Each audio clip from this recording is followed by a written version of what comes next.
नमस्कार. महाराष्ट्रातील विविध क्षेत्रातील बातम्या झटपट आपल्या मोबाईलवर पाहण्यासाठी लगेचच सबस्क्राईब करा राष्ट्रशक्ती लाईव्ह न्यूज आणि सोबत बेल आयकॉन प्रेस करायला विसरू नका. आज आपण या ठिकाणी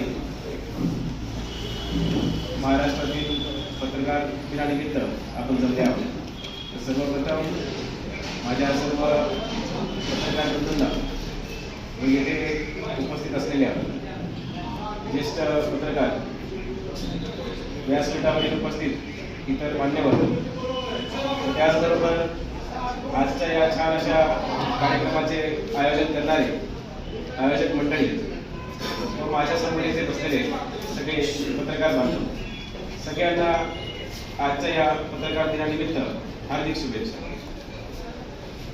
जेव्हा मला काल आमंत्रण आलं की अशा छान अशा या पत्रकार दिनाच्या कार्यक्रमानिमित्त मला इथे उपस्थित राहून प्रमुख पाहुणे म्हणून इथे उपस्थित राहण्याची काही विनंती केली, तर मला आनंद झाला व विचार आला की असं काय असं मी बोलणार आहे आपल्या सर्वांसमोर, जेणेकरून की जो तुमची जी काही भूमिका आहे, जे की फोर्थ पिलर ऑफ डेमोक्रेसी ची जी काही भूमिका आपली आहे आणि त्याचं जे काही महत्व आहे ते चांगल्यारीत्या नक्कीच आपल्या सर्वांना ते माहीत आहे व पटवण्याची गरज नाहीये, परंतु पुन्हा एकदा तुमचं कौतुक करावं असं आहे अशी माझी मनापासून इच्छा होती.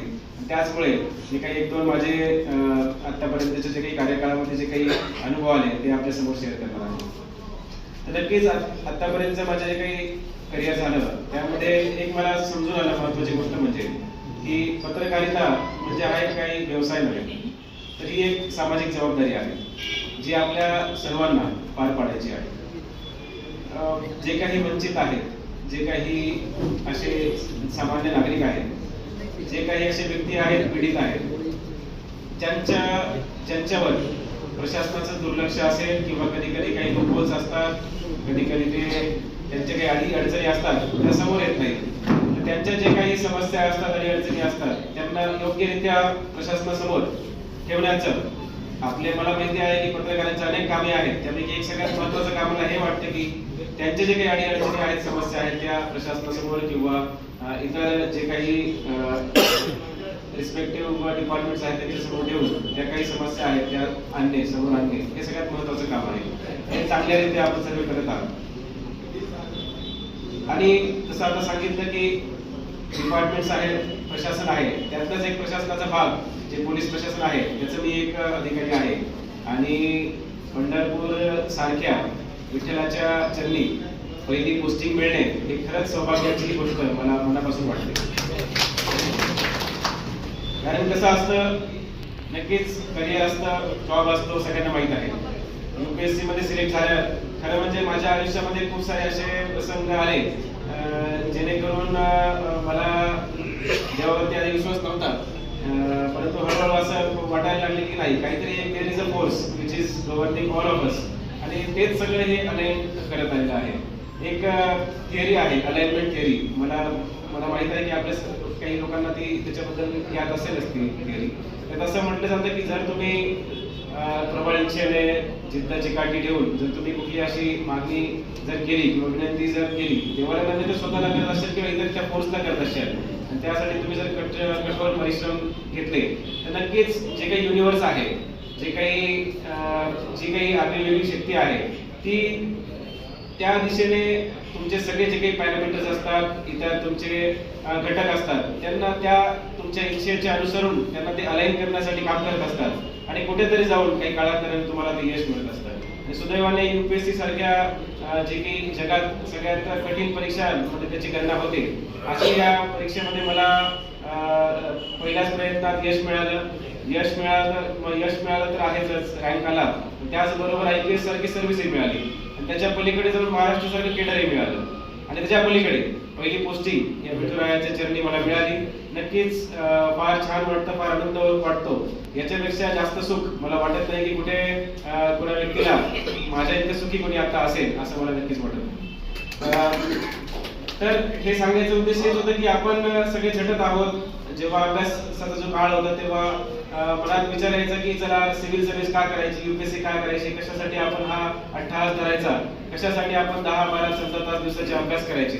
तेव्हा कुठेतरी एक ड्रायव्हिंग फोर्स होता की नाही, आपल्या मागे आपले लोक आहेत, आपला समाज आहे, आपण स्वतः आहोत, आपले आई वडील आहेत, त्यांच्यासाठी आणि त्याच्या पलीकडे स्वतःसाठी सुद्धा आपल्याला काहीतरी चांगलं करून जायचंय. आणि सिलेक्शन नंतर आता या पदावरती काम करताना नक्कीच त्याची जाणीव होते. आणि जे काही माझ्या आता दिवसाला प्रत्येक दिवशी सकाळी मी जरी 12:30 ते 2 वाजेचा माझा जो काही भेटण्याचा कालावधी जो ठेवलेला आहे ऑफिसमध्ये, परंतु त्याच्या वगळता सुद्धा त्या कालावधीत जवळपास दिवसाला 15 ते 20 व्यक्ती पीडित येतात. त्याच्या पलीकडे सुद्धा संध्याकाळी, दुपारी आणि नेहमीच मला व्यक्ती येऊन भेटत असतात. त्यांच्या काही तक्रारी असतील, अडचणी असतील, काही निमंत्रण असतील, ते देण्यासाठी तिथे उपस्थित असतात. फार छान वाटतं. आणि तेव्हाच कुठेतरी असं मनाला वाटत असतं की यांच्याशी भेटून, त्यांच्याशी हिरगोज घालून, त्यांचे दोन शब्द ऐकून, त्यांच्या समस्या आणि अडचणींना फक्त एक काम जरी आपण तिथं उपलब्ध करून दिला, तर त्यांना जो आनंद होतो, त्यांना जो प्रशासनावरचा किंवा इतर एकंदरीत सिस्टम, जसं की आपण मगाशी चर्चा केली, आपण मगाशी एक ज्येष्ठ पत्रकार आपले त्यांनी हा शब्द वापरला, सिस्टम. या सिस्टम मध्ये कुठेतरी विश्वास निर्माण करण्याचं काम आम्ही, आमचं जे काही छोटंसं काम आहे ते करत आहोत. आणि त्याच्यासाठी सुद्धा मनापासून आनंद वाटतो. आणि त्याच्या पलीकडे महत्त्वाचं सांगायचं म्हटलं की पोलीस प्रशासन आणि पत्रकारितेचा हा जो काही वेळ मिळावा आहे, हा फार गरजेचा आहे. हा नक्कीच व्यवसाय नाही आहे. मी आधी सांगितलं की काही वेगवेगळ्या अडीअडचणी असतात, ज्या सामान्य नागरिकांच्या असतात, त्या समोर ठेवण्याचं काम आपण योग्यरित्या करत आहोत. एक उदाहरण मला द्यायचं आहे. याच्या पंढरपूर, सोलापूर ग्रामीण मध्ये कार्यरत होण्याच्या अगोदर मी अमरावतीला ट्रेनिंगसाठी होतो. आमचं 6 महिन्याचा डिस्ट्रिक्ट प्रोबेशन पिरियड हा असा असतो. याच कालावधीमध्ये एकदा अशी म्हणजे हे उदाहरण देतोय की कसं जर योग्य जागरूक पत्रकार कशा एका खेडेगावातील एका आदिवासी पाड्यांवरती असणारी एक 75 वर्षाची जी महिला आहे, जिच्यावरती वेगवेगळ्या प्रकारचे जादूटोणाचा आळ घेऊन वेगवेगळ्या त्याच्यावरती प्रताडणा केली गेली होती. आणि त्याचा कुठेतरी समोर आणण्याचं काम छान पद्धतीने पत्रकार बांधवांनी त्या ठिकाणी केलेलं. त्याच्यानंतरच पुढे जाऊन त्या गोष्टीची दखल घेऊन पोलीस प्रशासनाने त्याच्यावर त्याच्यावर भूमिका घेऊन जादूटोणा प्रतिबंधक ऍक्टचे सेक्शन्स लावून त्या व्यक्तींना अटक करून त्या पीडित व्यक्तीला, त्या मातेला न्याय मिळवून दिलेलं होतं. ही घटना आहे की मेळघाट टायगर रिझर्व्ह आहे. मला माहित नाही आपल्याला किती लोक अमरावती जिल्ह्यामध्ये काही मेळघाट टायगर रिझर्व्ह आहे, चिखलदरा हा जो भाग आहे त्या ठिकाणी आपण गेला असेल, तर त्या ठिकाणी एक खतरू म्हणून गाव आहे. हे Melghat tiger reserve 90% of it is a forest area. आणि त्या फॉरेस्ट एरियामध्ये आदिवासी पाडेच असतात. आणि MP बॉर्डरला लागून हे हतरूसारखं एक गाव होतं. चिखलदरा, धारणी असे पोलीस स्टेशनच्या अंतर्गत हे काही जे गाव त्यात येत होतं. झालं असं की एका रात्री ही जी 75 वर्षाची महिला आहे, तिच्या घरी तिचा मुलगा असतो आणि सून असते. मुलगा आणि सून रोजंदारीसाठी 10 दिवसांसाठी बाहेर गावी गेलेल्या होत्या. आणि तेव्हा ही महिला त्या गावामध्ये सध्या एकटीच होती तिच्या घरामध्ये. आणि ती अशीच रात्री 7-7:30ची वेळ होती. ती अशीच त्या गावात जात असताना तिला एका घरातील व्यक्तीने आणि तिच्या बायकोने अडवलं आणि तिच्यावरती आळ घेतला की तू इथे जादूटोणा करत आहे, तू आमच्या घरावरती काहीतरी वेगळ्या काळी विद्या वगैरे जे काही त्याचे सुपरस्टिशन्स आहेत तशासारखं काहीतरी करत आहे. त्याचाच आळ घेऊन ते सगळ्या गावकऱ्यांनी एकत्र येऊन, सरपंच असतील, पोलीस पाटील असतील, सगळे लोक एकत्र येऊन त्या ज्या काही 75 वर्षाच्या पीडित आहेत तिला त्यांनी मारहाण केली. तिला कुत्र्याचं जे काही मूत असतं ते सुद्धा तिला पाजलं. त्याचबरोबर शी सुद्धा तिच्या अंगाला लावली. तिचे कपडे फाडले, तिच्या चेहऱ्यावरती काळोख पसरवला आणि जे गरम रॉड असतो त्यांनी तिला चटके दिले आणि तिला गावाच्या वेशीच्या बाहेर सोडून दिले. ती जी काही महिला आहे 75 वर्षीय, ती त्या गावाच्या बाहेर MP बॉर्डरला, MPच्या हद्दीमध्ये सुद्धा तिच्या नातेवाईकांकडे वेगवेगळ्या ठिकाणी जाण्याचा प्रयत्न करत होती. तिला दिसायलाही कमी होतं, चालताही येत नव्हतं. अशा परिस्थितीमध्ये ती वेगवेगळ्या शेतातून, त्या जंगलातून, जिथे वाघांची संख्या चांगली आहे, खूप जास्त पॉप्युलेशन डेन्सिटी नाही आहे माणसांची, परंतु वाघांची डेन्सिटी आहे, अशा ठिकाणाहून ती असेच पायात चपलानं नसताना, कपडेही फाटलेले असताना अशी ती वनवन भटकत होती. आणि कुठेतरी 7 दिवसानंतर ती परत तिच्या गावी आली. ती गावी आली, तिच्या मुलगा आणि तिच्या सुनेला माहिती मिळाली. ते सून, तिचा मुलगा, ती महिला पोलीस स्टेशनला आली. परंतु ही जी वयोवृद्ध व्यक्ती होती तिच्यावरती स्मरणशक्तीवरही तिचा प्रभाव झालेला वयामुळे. त्याच्यामुळे तिला नेमकी आठवत नव्हतं की झालंय काय. फक्त एवढंच तिला कळत होतं की काहीतरी मला शिवीगाळ झाली, भांडण झालं, एवढंच तिच्या डोक्यात होतं. ती पोलीस स्टेशनला आली. पोलीस स्टेशनला तिने सांगण्याचा प्रयत्न केला की मला असं. तेव्हा आता तिची परिस्थिती वेगळी होती, कारण की घरी आल्यानंतर तिने स्वच्छ कपडे घातलेले, इतर गोष्टी होत्या. तेव्हा ती गोष्ट समोर आली नाही की नेमकी झालं काय आहे, की बाबा चटके दिलेले आहेत, खरंच हे जे काही आहे तिला जाळाचे रॉडचे चटके दिले आहेत किंवा इतर जे मूत्रप्रशासन तिला करायला लावलेलं आहे बळजबरी, त्या सगळ्या गोष्टी त्यावेळेस उघड आल्या नाही. त्यानंतर ते पुन्हा तेव्हा फक्त एक एनसी रजिस्टर झाली कारण की तसेच त्याचं स्वरूप होतं. त्याच्यानंतर ते घरी गेल्यानंतर अजून पोलीस स्टेशनवरून घरी गेल्याच्या 5 दिवसानंतर कोणीतरी त्या पीडितच्या मुलाला एक फोटो दाखवला. फोटोमध्ये तिने चपलांचा हार घातलेला, तिची जी काही तेव्हाची बिकट परिस्थिती होती त्याचा एक फोटो त्या मुलाला दिसला आणि त्यांनी त्या मुलाला फोटो दिसल्यानंतर त्याला कळे नाही काय झालं. त्याच्या सानिध्यात असं कोणीतरी एक जागरूक व्यक्ती होतं आणि तो होता की एक पत्रकार बांधव, आणि त्याला ती माहिती मिळाली आणि त्यांनी त्यानंतर ही जी काही गोष्ट आहे ती कलेक्टर साहेबांना त्यांनी तिथपर्यंत पोहोचवली, SP साहेबांपर्यंत पोहोचवली आणि त्याच्यानंतर ही काही जी जागरूकता झाली, जी काही जो प्रसंग झाला तो उघडकीस आला. त्यानंतर SP स्तरावरतून एक चांगली टीम गठीत करून त्याचा एक सहभागी मीही होतो, अशी टीम गठीत करून आम्ही त्या ठिकाणी गेलो आणि तो काही जो काही प्रसंग होता तो उघडकीस आणला आणि जे काही गावातील सरपंच होते, पोलीस पाटील होते, अशा एकूण 12 लोकांना आम्ही ताब्यात घेतलं व इतर आरोपी त्या पुण्यामध्ये बनवले.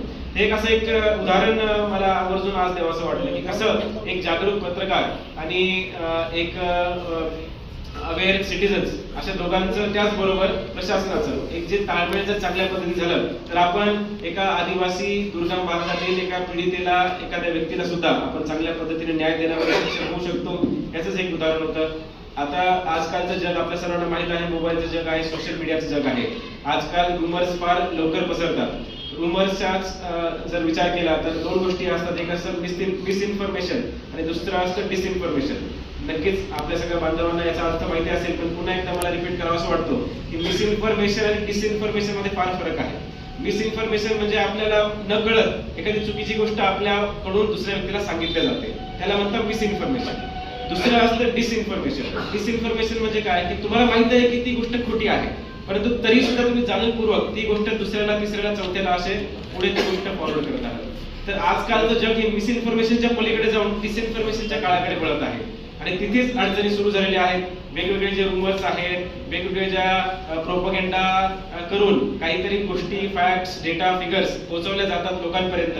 ह्या सगळ्यांवरती आळा घालण्यासाठी मला वाटतं की पत्रकारांची किंवा आपल्या सर्वांचीच एक मोठी अशी जबाबदारी आपल्यावरती या काळाच्या अनुषंगाने आलेली आहे आणि नक्कीच तुम्ही सगळे फार चांगलं काम करत आहात. जे काही ते म्हणते ना, दूध का दूध और पानी का पानी करने के लिए एक बेस्ट फोर्स जो है वो मुझे लगता है की पत्रकार जे आपली मंडळी आहेत तेच असतील. कारण की तुम्हाला काय सत्य आहे, काय असत्य आहे, काय खरं आहे, खोटं आहे हे तुम्हाला नक्कीच माहित असतं. तुम्हाला जरी नसतं माहिती, तुमची जी काही फ्रॅटर्निटी आहे, पत्रकार फ्रॅटर्निटी, तुम्हाला नसतं माहिती, तुम्ही लगेच फोन करतात, तुमच्या मित्रांना फोन करतात, पत्रकार आपल्या बांधवांना फोन करतात.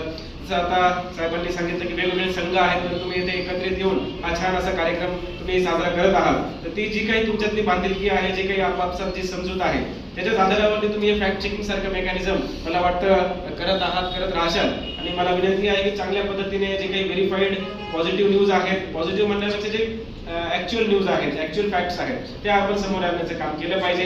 जे ही लोक अशा खोट्या माहिती किंवा डिसइन्फॉर्मेशन पसरवायच्या नादात आहेत, त्यांना कुठेतरी आळा घालण्यासाठी आपलंही मोलाचा वाटा आपण निभावला पाहिजे. नक्कीच अशी कुठली गोष्ट असली तर पोलीस प्रशासनापर्यंत आपण ती माहिती द्यावी आणि आमच्याकडून योग्यरित्या कायदेशीर कारवाई करण्यामागे आम्ही मागे राहणार नाही आहोत. तर तसं बोलायला खूप काही आहे, पण वेळेचा अभाव आहे. मला नक्कीच फार आनंद होतो, फार अभिमानही वाटतो की अशा छान अशा कार्यक्रमामध्ये आपण मला एवढं प्रेमाने इथे आमंत्रण दिलं. त्याचबरोबर छान असं माझं कौतुकही केलं. माझ्या या 5 महिन्याच्या कार्यकिर्दीमध्ये वेगवेगळ्या ठिकाणी वेगवेगळ्या धंद्यांवरती कारवाई करण्याची संधी मिळाली, वेगवेगळ्या कम्युनिटी पोलिसिंगमध्ये पार्टिसिपेट करण्याची मला संधी मिळाली, वेगवेगळ्या गुन्ह्याचा तपास करण्याची मला संधी मिळाली. त्याचबरोबर ज्या काही इतर पोलीस प्रशासनाच्या जबाबदाऱ्या आहेत त्यांनाही हाताळण्याची मला एक चांगली संधी मिळाली आहे. आणि तुमचं जे घवघवीत माझं जे कौतुक, त्याचे जे बोल आहे ते नक्कीच मला नेहमी ऐकू येतात. मला आपल्याकडून फीडबॅकही मिळतो, त्याचबरोबर मला माहितीही मिळत असते की सर असं असं या ठिकाणी चालू आहे, कृपया आपण लक्ष देऊन त्या ठिकाणी कारवाई करावी. तर हे जे काही तुमचं जे काही साथ आहे, जो तुमचा जो काही आपल्या पोलीस प्रशासनाचं आणि आपलं जे काही सहकार्य आहे ते अशाच चांगल्यारीत्या मला अशी आशा आहे आणि नक्कीच अपेक्षाही आहे की पुढेही छान पद्धतीने अशी जी काही वाटचाल आहे ती आपली पुढे चालत राहील. आणि नक्कीच आपल्याला कुठल्याही पद्धतीच्या ज्या काही समस्या असतील, ज्या पोलीस प्रशासनाच्या निगडीत असतील, तर नक्कीच आमच्या कानावरांना ऑफिसमध्ये नेहमीच असतो अवेलेबल. आपण कधीही आलात तर मला आनंद होईल आपल्याला ऐकण्यासाठी, त्याचबरोबर जे समाजहिताचं आपण जे काम करत आहोत त्याला एक हातभार लावण्यासाठी. पुन्हा एकदा मनापासून धन्यवाद.